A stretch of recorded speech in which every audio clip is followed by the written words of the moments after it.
Welcome back. The Native Women's Association of Canada has gathered some 600 names of missing and murdered Indigenous women for their Sisters in Spirit campaign. Yet the government is cutting their funding. The downtown east side is not unique with its high rates of missing and murdered Indigenous women.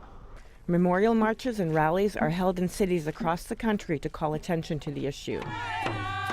First of all, I think that it's because, Aboriginal women are not valued in our society, period. And when you look at the historical context of that, of colonialism, it's a direct result of the very making of this nation as a nation, and that, in large part, Indigenous women are targets in the larger community, are targets for violence in the larger community, as well as dealing with violence in their home.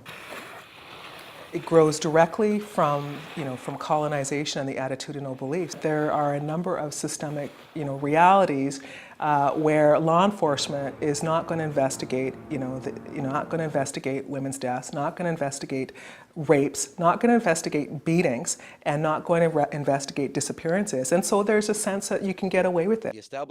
At the end of October, the Minister of Status of Women committed $10 million to missing and murdered women and youth. But advocates don't think that is enough money and are upset that the Sisters in Spirit research conducted by the Native Women's Association is to be cut. Today, I am proud to announce that the government is introducing important measures to address the issue of murdered and missing Aboriginal women. What we know is that they have consulted with nobody except themselves.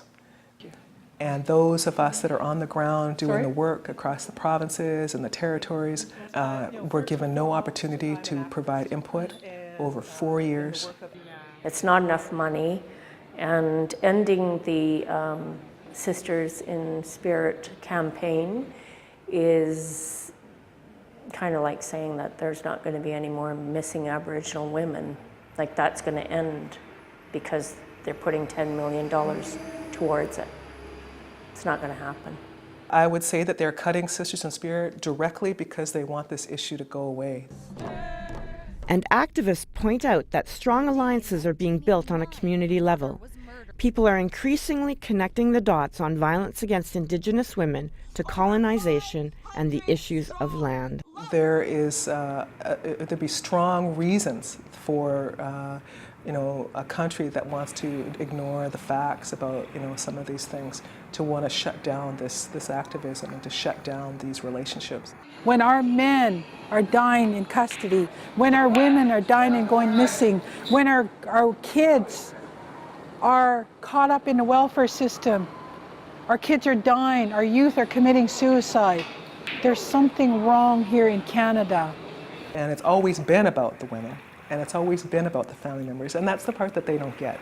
It's supposed to be being operationalized right now with respect to the $10 million. We'll see how it unfolds. Nothing's going to change with respect to the work that we're doing, the work that I'm doing. Thanks for joining us. You can see this and all First Story shows on our website. I'm Stephanie Mathias.